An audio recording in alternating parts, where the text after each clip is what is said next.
Põe lá. Ó, tomando linha, escuta o barulho, ó. Varinha que o Jefferson me doou, ó. Isso foi uma doação, hein, gente? Vara não, né, ó.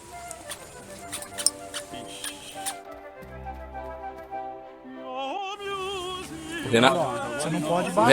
Renato tá com vontade de colocar o dedo.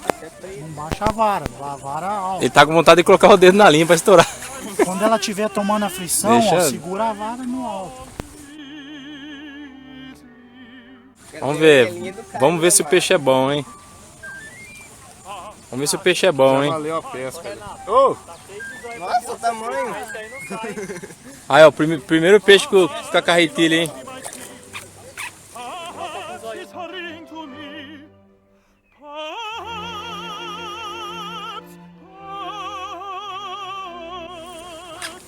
Olha o medo de estourar.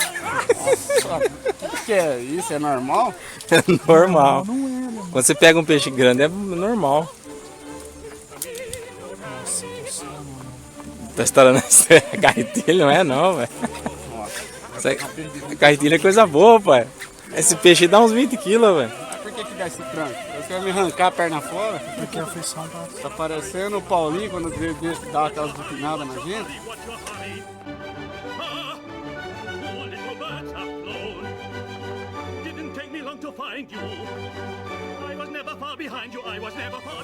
Isso é assim, forte. É, vem pra cá, filho. Vem que o meu braço tá doendo, tá pior que a furadeira.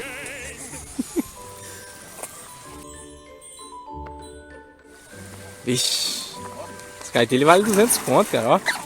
Ó.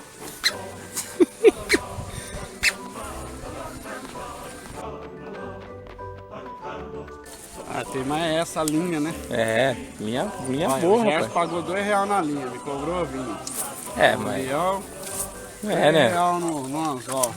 Hoje em dia ninguém trabalha de graça mais, Tá né? vendo? Ó, se fosse o anzol que aqueles que você traz, Não ó, tá a linha, né? tinha aberto. E se fosse aquela linha que você tem também, tinha estourado já. Fala muito não, que tá doendo meu braço, hein? Fala pra você, hein, bicho.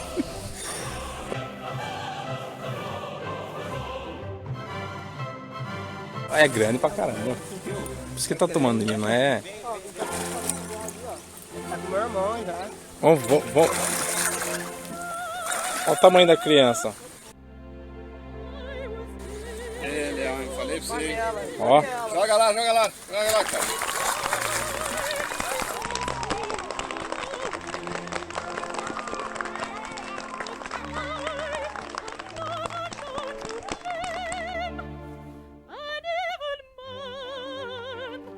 To molest me, I would not stay to